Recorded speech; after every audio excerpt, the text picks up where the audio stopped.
Hi, welcome to another video from aplaintruth.info. And on this day, July 4th, 1776, where the United States of America has got all their red, white, and blue flags flying as they think it's patriotic as we, the people, and the United States citizens are celebrating their independence, where nothing could be further from the truth. So let's debunk all this a little more. We're the Founding Fathers, ordinary people, and then we'll get into taxation, and then we'll get into the CAFR reports where they hide all the excess money, steal it, skim it from the top, put it in offshore accounts to the tune of tens of trillions of dollars. So this is from a piece last 2 years ago, 2015. Scott Walker, governor who's running for president, tells the audience a story about his first visit to Independence Hall in Philadelphia, where the Founding Fathers, all 55, 56 of them, all white men, all rich landowners, were trying to set up the we the people country and, omit women, omit Native Americans, omit slaves, but it's we the people that own land. So Walker is many times called the Founding Father, ordinary people. And while campaigning, he emphasized that he himself didn't come from wealth or providence, even bragging that he bought a sweater for $1. So let's rewrite the little history here from what people are selling us into what's really happening. According to Brown University Emeritus History Professor Gordon Wood, author of Creation of the American Republic, the Founding Fathers, they were elite of the day involving the highest levels of society. And I'm not going to get into it here, but folks, just take a look at their homes. Here's George Washington's home, and the home was so big, it was known as Mount Vernon. The guy had a whole mountain. Mr. George, Founding Father, didn't tell a lie, worked for the Jesuits, Freemason. James Madison, fourth president, grew up on plantation his family owned in Montpelier. They had to have a whole name for it. Look at the size of these estates, folks. In 1732, James Madison became the sole proprietor when he was able to retire from public life after he spent his time in politics. And he spent the rest of his life expanding his mansion. He had tons of money, folks. Thomas Jefferson was said to be so broke that at his death, he had borrowed so much money from the government that they took all his books in his library and formed the Library of Congress. Yet look what he was able to build that still stands today on his estate called Monticello. Yeah, these are ordinary people, folks. John Adams, look at this estate, folks. Quincy, Massachusetts, just outside Boston. He bought it at the end of the Revolutionary War. Where did he get all this money? They were broke. They were done with scripts. Abraham Lincoln had to come up with the greenback. They were so broke. John Adams had a pretty good mansion here. Ben Franklin, he didn't go for the mansions too much. But then over here we got Alexander Hamilton, the British nobility, the man who founded the currencies, the banking system, and started the money system. His success in politics and law, making all this money, allowed this to commission architect John McComb to design a country home on his 50 acres of land in Upper Manhattan, what's now called Hamilton Heights in Harlem. So you see, folks, these guys just had incredible wealth. So let's get into the taxation without representation or taxation with representation. They both stink, and it's both to enrich the rich and keep us poor and enslaved. So let's get into it. So I want to start with on this July 4th, 1776, declared Day of Independence from the British. We're no independence whatsoever. We're massively in debt and we're being worked. This is from the Economic Collapse blog. Americans will spend more than 7 billion hours preparing for their taxes and hand over $4 trillion to federal, state, and local governments. This is your work. This is your earnings, folks. You're handing it over. 30% of what they earn will pay their income taxes. Most people work till April 15th, tax day, just to pay their taxes every year. By the time all is said and done, a significant portion of the population ends up paying more than half of what they earn to the government, which is, as I showed before, is a corporation in the previous videos. So you can look at all these taxes: airport transportation, cigarette tax, dog's license fees, employer Medicare tax, Social Security tax, estate tax, they tax you when you're born, tax you when you die, federal unemployment taxes, fishing license taxes, gift taxes, gasoline taxes, garbage taxes, highway access, hazardous waste taxes, hotel taxes, hunting license tax, import tax, inheritance tax, individual health, inspection fees, IRS tax, penalty taxes, library taxes, liquor taxes, local corporate income, state school taxes, luxury taxes, marriage license taxes, Medicare taxes, parking meters, passport fees, property taxes. Think how people own property and how much revenue comes in, money comes in for property taxes, folks. It's amazing. Real estate taxes, toll booth taxes, state corporate taxes, state park entrance fees, telephone taxes, tire taxes, traffic fines, use taxes, utility taxes, vehicle registration, water rights, well permit fees, workman compensation, zoning permit. When the federal income tax was originally introduced a little more than 100 years ago, most Americans were taxed at 1%. The U.S. tax code is now 13.8 million words long.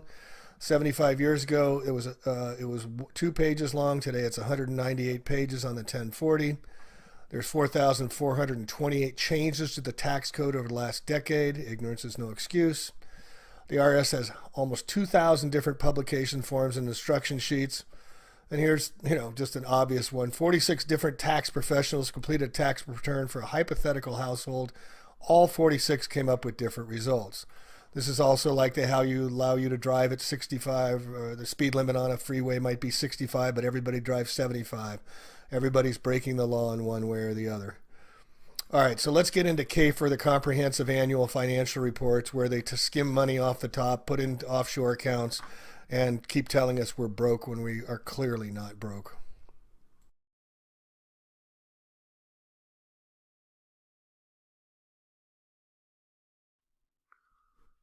So let's get into the Comprehensive Annual Financial Reports, or known as CAFR, C-A-F-R. But I just wanted to show you where we're ending up. The super rich hold over $32 trillion in offshore havens, so they don't have to pay taxes, siphoning off from the government, as we'll show. This is from from Reuters. The study estimating the extent of global private financial wealth held in offshore accounts, excluding non-financial assets such as real estate, gold, yachts, and racehorses, puts the sum at between $21 and $32 trillion. Now remember, folks, this is back in 2012, July 22nd. The report also highlights the impact of the balance sheets of 139 developing countries of money held in tax havens by the private elites, putting wealth beyond the reach of local tax authorities. The research estimates since the 1970s, the richest citizens of these 139 countries had amassed 7.3 to 9.3 trillion of unrecorded offshore wealth by 2010. Private wealth held offshore represents a huge black hole in the world economy. No shit. Well, let's see how they got all this money, folks. It's the CAFR. You need to learn about the CAFR reports, Comprehensive Annual Financial Reports. All right. So this is from a post I did a couple years back, and all the credit goes to Walter Bruin and Clint Richardson out of Utah, who brought this to the public's attention, and I happened to pick it up, and it's really important that we start understanding where our money goes when we pay all our taxes and pay to the government. And as I proved in the other videos previous, the U.S. government, Washington, D.C. is a corporation held in state by the City of London and the Vatican, and you can go back and do the research there. So, questions. Where does our state, muni, sales, corporate, income, schools, and tax money go when we pay it, okay? How come we're always broke? Where does the pension money go from a government holds of ours for decades? Where does our insurance money go? Where does the lottery money collected go? Where does Social Security money go? Workman's compensation paying? Why do we pay taxes for schools if we have no children? Where does the money go if someone dies before collecting their Social Security, even though they paid in every year since they've worked until their death? If gas taxes go to fix roads and bridges, if property taxes and buildings go to build local utility and infrastructure, if sales taxes go to support local infrastructure, then where does our local, state, and federal taxes go that we pay into each year? All right, so let's get into it. So, again, this is from a post I'll put in here, but it's titled The Greatest Scam. We're not broke, far from it. The easiest way to steal money from someone is them to never know they had it in the first place, okay? And just a sidebar, why we pay taxes, and every person will answer the exact same way. We've been programmed like little parrots. If we don't pay taxes, come on, folks, fill it in. If we don't pay taxes, we will go to jail. Even my fifth grade kids, I talk to, they say the same thing. By 5th grade, they all know they'll go to jail if they don't pay their taxes. It's been programmed into us. All right, so what if you were to find out that most, if not all state, county, and city governments in the United States are not broke? What if you were to find out that the money we've been paying into our governments is immediately invested with banks and laws, and that is passed that makes it illegal, a law is passed that makes it illegal to use the investment money to balance our budget deficits, and that each state has millions of shares of stocks and bonds and investment accounts that it could sell to balance the budget? These are investments accounts, folks. These aren't balancing budget accounts, and they differentiate it so they could hide it, as we'll get into. Now, what if you learn that there is enough money in these investment accounts to get completely out of debt and have money left over for a very sizable refund to every man, woman, and child, and that it represents 83% of the wealth in the stock and bond markets? What if you could find all this information in public records under each state and municipal's comprehensive annual financial reports, which anyone can Google and see for yourself? So what they did is they created these investments, so when the money comes in, they invest it, and when it's held, it's invested, and then they declared that you cannot use investment money to satisfy budget deficits. How cool is that? And this has been going on for decades. So every county, state, city, and municipality has a budget detailing costs and expenses. These budgets do not include total gross receipts. For many years, people accepted the accounting practices that guide these formal budgets. Walter Buren had spent over a decade investing the comprehensive annual financial reports. He was a former commodities advisor. The CAFR, or Comprehensive Annual Financial Report, is never mentioned in the media and virtually unknown to the public, but it confirms the existence of a parallel government accounting system that only shows the public one side of the story. So if they claim we're broke and running a deficit, but in fact we have billions and trillions of dollars in our budget surplus. These are in the investments accounts. Have you ever noticed that when a bond or proposition gets passed in your state for a construction or land management project, the actual project itself sometimes isn't scheduled to begin until months or years in the future? It's even written in most bills that the project won't start a far offset future date. So here comes the money in, they invest it, they collect interest, they make money on it, and then it can't be used to balance the budget. Only the money designated for the project is used. And that's not all. They have many different ways they do this. It's scamming or skimming off the top. The money for the proposition or bill is immediately released upon passage of legislation. The taxpayer money gets directly into what we call a holding account. Then it's invested, it gains interest, it builds up extreme wealth, and months of years of interest and capital gains on investments from the original taxpayer-funded money. When it comes time to use the original amount of money for the project, the capital gains of that supposedly dormant money are separated from the original amount into the holding account and stays in the government's discretionary investment coffers. And we'll get into discretionary funds in a little bit here. So the profit is no longer considered tax since it was earned by investment or by accrued interest. Here's how the legalese comes in. They call it an investment tax, not a budget. Okay? So mainly in other investment funds called fiduciary and enterprise funds, these are the two overarching funds that govern the money when they siphon it off when it comes in, grease the pockets of the in-the-know politicians and corporations and other people. Some open what are called self-insurance funds and then draw dividends for themselves and their fellow conspirators for the rest of their political careers by insuring themselves with their own insurance funds. And the cycle goes on and on and on. Get this. For the last 70 years. This is why the politicians never leave office, the Nancy Pelosi's, all of these guys that are in office never leave office because they're all in on the scam and they're getting paid incredible wealth. They're making incredible wealth on their self-insurance funds.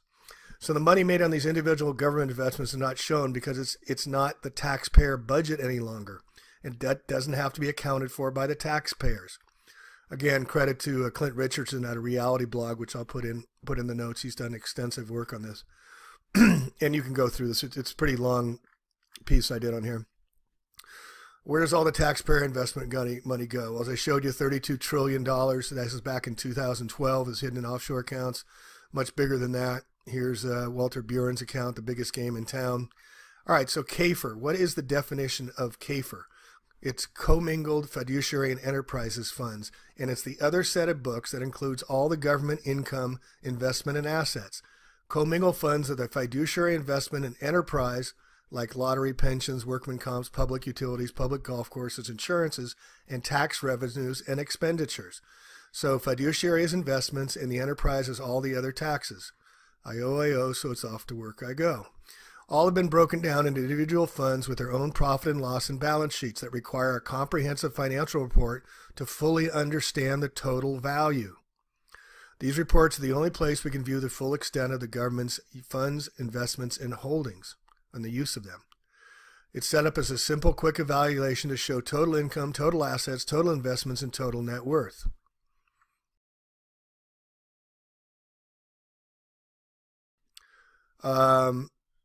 Never a peep about the public. Due to money control involved, the governments from all across the country have been developing their own non-tax income for over 65 years. If you want to search for the CAFR, any state, municipality, golf course, utility, whatever, just put in Comprehensive Annual Financial Report or CAFR, and you can see where the money is here.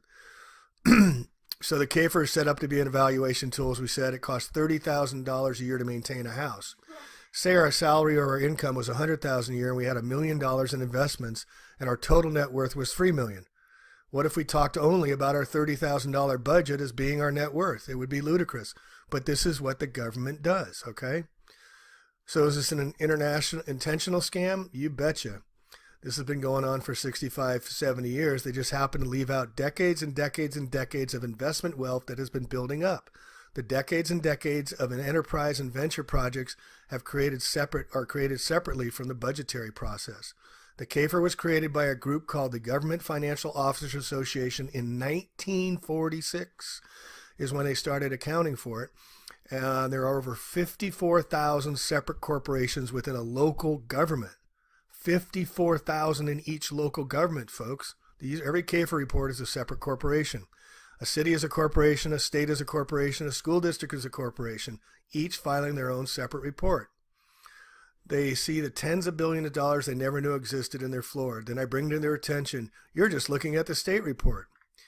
Let's look at Washington. It has $64 billion in liquid investment funds. Now, the state of Washington has 2,300 separate local government corporations filing their own separate reports in the cities, counties, school districts, and authorities. Now, remember, they get investments and they get interest on this, folks. So they make money on the money of other people's money. It's called OPM, other people's money. And then they invest it and declare we can't use it for the budgetary process. And so that's why we're always broke. The president of the country is a lawyer, along with his wife, and that was back in the Clinton days. For more than half of all U.S. presidents, 56 of 100 senators, over 35% of the congressmen, and most state governors are all bar attorneys. BAR stands for British Accredited Registry, registered in the City of London, and they're all lawyers, so they all know about this, and that's why they are still in power. So, commingled funds. They're government mutual funds, not included in the state budget reports. They're separate. So they have to keep, it's not allowed to be a part of the budget accounting, as I've said a few times now. And there's the two type of main funds, the enterprise fund and the fiduciary fund. Each time money comes in, there's a separate fund with a separate profit and loss of schedule of revenues and expenditures dedicated solely to that fund, but put under the overarching commingled funds. All right. So the enterprise funds is the operations of government. An enterprise CAFR is established to account for operations. The fiduciary fund is based for investments. These invest and use our money to make non-budget profits and investments partnering with private businesses, banks, and other countries. The fund accounting also has been applied for investment accounting, portfolio accounting, and security accounting, all synonyms describing the process of accounting for a portfolio of investments such as securities, commodities, and real estate held in an investment fund such as a mutual fund or a hedge fund. All right, so let's take a look at California and how this actually goes about in breaking down. 2-3 years ago, the California was in a terrible state budget in 2008, 2009, and they were closing down California parks and said they had discovered that there was an excess of deficit of $55 million. Only problem is the Sun Mercury News reported that there was $2.3 billion found in 500 accounts under the CAFR State Park Fund. So this was brought up, and then it was shuttered by immediately the article was closed. I happened to catch it and copy it, but $2.3 billion in the State Park Fund, while they're declaring there's a $55 million deficit. This is just one example of how they do it. And here I list all the money in the different funds, or Clint Richardson did actually, I'm sorry, and posted this all, and this will be in the show notes. So just look how much money we're talking about here.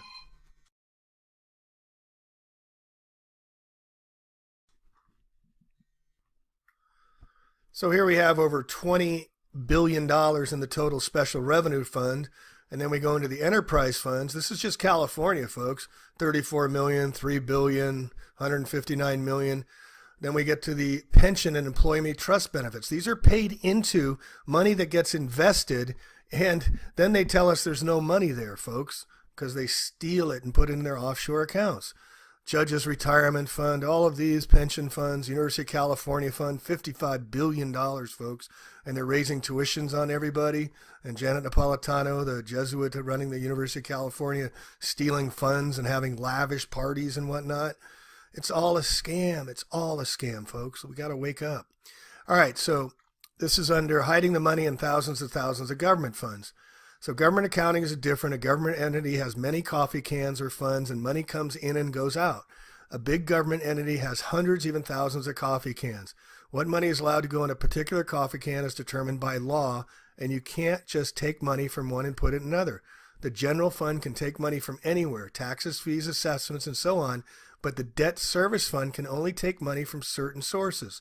The revenue fund can only take money from certain revenues. A special assessment fund can take it from that particular assessment. This is the game they play. To help you in understanding, let's say you have a checking account with $1,000 in a savings account and $10,000 in two different banks. You only reported to the government that you had $1,000 as your net worth because you didn't want to use your savings to pay your bills, taxpayer obligations. You'd be audited and put under a federal debtor's prison. But for the government, this simple designation of non-governmental or non-taxpayer income and investment returns allows them to hide all of this wealth from the people and the budget report while never mentioning the funds and wealth that's in the CAFR report. This is our money we've paid into, folks. This is our money. So Clint Richardson on page 107 of California CAFRs shows $6 billion annual interest cost and $164 million in state debt are also cover-ups when contrasted with taxpayers' investment. A sharp irony is that many of California's investments are in other government debt securities. This means a net loss to taxpayers as one group pays another interest minus the cost of managing the debt. Now remember, when every investment banker does a transaction, they get a fee on top of this. This is where they create all this wealth. California has over 5 million shares of Morgan Stanley stock and Bank America stock and Citicorp. They could sell off all of these and have incredible wealth, as I'll show you. And each California, here it is down here, would receive over $50,000 if $600 billion was returned to California's 12 million households. Yet nobody even knows about this. Our pension funds, we could access our pension funds and the money that the local municipalities have, and we could keep it at home instead of investing in offshore accounts, investing in international funds, national funds, and even state funds. What if the local municipalities were able to take care of their own with I know in Mendocino County, there's over $230 million in the pension funds, and we had a choice of how we invested it in our local communities? Just think about that for a moment, folks. We could change everything in a heartbeat. The state claims they need to overtax Californians 320 times just to pay their bills. All right, so let's move on. I can get going on this for days. So let's add up what we found here and see if California could pay off its debt tomorrow and never have to issue a taxpayer bond again. So here we see the special revenues funds. This is all money sitting there that they all get interest on and put in their offshore accounts, folks. Every day. It just rings up. They don't do anything. They steal our money, putting in these separate funds by law, and then they just take it. I don't want to get into the California tax fund, but here, let's take a look at LA. The county of LA had a budgetary basis in 2007 of $17.5 billion. From 2008 to 2011, LA promoted how they were pulling in the belt and how they had to pull in the belt and cutting back expenses. The reality of the situation for those 5 years in the CAFR report showed that they increased the budgetary income from $17.5 billion to $25.8 billion, an increase of $8.3 billion or 47% increase. As they promoted a population, they were in dire straits and having to cut back, and we have to pay more and more. Are you getting how this works? I hope so. So money, like just here is this CalPERS just happens to own 5 million shares of Morgan Stanley, JP Morgan 11 million shares. These are all money that they bought these stocks with our money on, folks, called them investments and said we can't use it to balance the budget, yet it's all in Wall Street. It's all in the Wall Street game, okay? So here's how's the California pension fund scam. It's a special case. Um, this is a worldwide pension system. So we're under the Roman Social Security, and it's a worldwide pension system. And I'm going to show you how the Social Security is under a worldwide a pension system that we're under. Um, so the taxpayer money is being contributed to these pension funds with no benefit to the majority of tax holders in the state. The employees themselves have no equity in the taxpayer portion of contributions that are given over to the pension funds and is the property of the government fund, not the employees. So they put it in the investment accounts and you never see it again. So let's look how much they've contributed. $18 billion, $6 billion from corporations from employees, taxpayers $12 billion. Remember that the so-called budget deficit was quoted by the governor in 2012 was only $15.7 billion, revised from $9.2 billion. So here's contributions totaling, what is that, $37 billion. And they're saying that the budget deficit was $9.2 billion. We could pay off the deficit in a heartbeat. This means that 37.6 million people lived in California as of July 1st, 2011, paid over $12 billion to support state employees by allowing the California government to give their taxpayer-funded money to the pension and fund systems. Okay? I hope you're getting upset. You should be. All right, so I want to go over how the California lottery works. Now, this is another scam. So they have a lottery in every country or in every state. A lot of counties, I think, are doing them too. So here you pay in your money over 6 months. Let's say they take in $25, $30 million or something over this period of time. Well, every time the money comes in, every dollar, every day, it gets invested. They have overnight investment rates. You can make money in a matter of hours. So as soon as the money comes in over months, it gets invested. So the lottery fund cash is put in the electric fund transfer and the risk management fund and the California Police Officer Memorial Fund and the Surplus Money Investment Fund. California has taken in $59 billion in lottery proceeds since 1985. They're required to contribute almost $30 billion to the Education Fund, and $30.5 billion is paid out to lucky winners over time, with $19 billion in operating and administration expenses. $19 billion in operating and administering expenses. Just give out a lottery ticket and give people back the money they took in. Crazy, huh?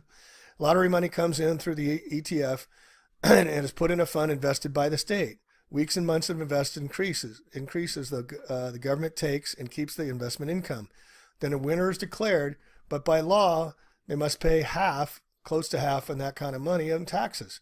So the government simply says, would you like to pay out over 26 years where they can take your money that they've taken in, let's say it's $50 million, they're paying you $25 million over time, so they get to invest it. Or they can pay you the $25 million out of the $50 million, and they get to keep the $25 million in investment funds. All the while, they made money while investing your money as it came in while they were making the lottery until the date it was funded. See how this works? So the education fund is a vague term. No money goes to the schools as stated. They can call the fund anything they want, but the proof is in the pudding. Where does it go? Every single winner is going to have 25 to 30% to the federal government, which is a huge reason they allowed legalized gambling. Okay? The state then takes the investment money and invests it in the federal securities through banks who make bank on fees. All right? If you read your state constitution, you'll find that the concept of personal property does not really exist. It was required for the people of a territory to give all lands to the United States. This I covered in the previous, that we do not own our land. We are just simply tenants. Banks do not lose anything from a foreclosure if you default on a loan, because money is created when banks make loans to persons. Since the money is created in a bank loan, the bank has not loaned you any of its own money, which is why it needs no reserves to cover the loan. It monetizes your loan application and documents through the Fed, and then as a middleman, loans you the newly created money out of nowhere. The bank has then got a zero balance at the time of the loan. The contract, you agree via contract to pay the bank, which is all profit, both principal and interest. The bank is just helping and scamming you to create the money that technically you could create by being your own bank. The bank has no interest in seeing you succeed in making your loan payments. They would much rather have you create more money for a new loan, for which again it will use none of its own money. This is why they keep loaning money, $1 trillion for prime interest car loans, student debt, 1.3 trillion, home loans. This is how they get us. The whole thing is just a big scam, folks. There's no free country, and you not own anything that can't be taken away. You have no private property unless you're willing to fight. Sadly, most are not. So anyway, I could go on, but it's all ruled by the Vatican. And here I want to get into the Vatican claims they're 19 million in red. Give me a break. They say they're trying to help the poor, and they're preachers for the poor, yet they hold more wealth than all of us combined in a factor of huge. They could sell just a few of their paintings in the Vatican Library vault and pay off all the world's debt, end hunger and whatnot. Just to note, the Vatican is a corporation. The Vatican government both operate as non-profit and for-profit. So what they did is they created a corporation for an individual and created a corporation for the federal government. So both have an annual financial report. Both the Vatican and government have real estate holdings. They both promote debt while hiding their investment asset balances. They both have a central bank which bails them out in the moment of needs, then expects Catholic or taxpayers to pay the bill. They openly lie by omission to the people of the earth. Both use depreciation of capital assets to show on their financial reports a liability against the other assets in order to increase reportable value of these investments. It's all tricks, guys. Both create budgets that are falsely imploded with such things as future liabilities so as to justify its raising of taxes and its request for tithing. Give us, please, we're so broke. Both create separate sub-corporations with their own financial statements as for profit entities, but to not use these profits for the benefits of the people. Both lay off employees with the excuse of budget shortfalls. Both own and control the media through stock investment and coercion and use it to hide all this from the people by keeping them entertained with everything but disinformation. So ironic that the Vatican, we can see perhaps the best example of how government corporation lies by the act of utter and ridiculous disassociation and non-disclosure of true wealth. And yes, the Vatican is a corporation. It's a nation state. It also calls itself a church. So I'll put this in the show notes. There's a lot more here for you to go through, including how the Social Security is it's $2.6 trillion in assets, and that money is ours, but they put it in investment accounts, so we can't get it. So I'll put this all in here. You can read more, but please share this with people. Here's another one from Carl Henman. Using data from the Bank of International Settlement, IMF, World Bank, Chief Economist McKinsey James Henry reports that 1% have deposited 21 trillion to 32 trillion in tax havens to evade taxes. Okay, the so-called rainy day accounts, $32 trillion, are tragic comic in non-disclosure and non-performance for budget, infrastructure, and pension filing. And I said before, California has $8 trillion in surplus. This is as of 2012. So you can read more and more about how this goes on and the rainy day funds excuse and whatnot. But I think you get the idea now how money is skimmed off the top, and get into the Social Security and all the countries. They've created this International Social Security Fund, or the International Social Security Association, again, a corporation, where they can funnel the money off even further. And so the chances of it getting back are even more harder to trace as they put layers and layers and corporations and whatnot. But please read the show liner notes and let's yell fire, folks. It's time to start screaming about this. The taxation is slavery, and we need to wake up as to where our hard work and labor is going, and it's not going back to us, and they're just going to keep bleeding us until we yell stop. It's up to us. It's up to you. It's up to me. I hope this helps further us down the road, and we can stop funding the madness, funding the bombing of brown people, funding the rich people getting wealthier at all our expense, because at the top, all they're going to do is take more, folks. I guarantee it. This is A Plain Truth Out. Peace. Catch you on the next video. Thanks for listening.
take care.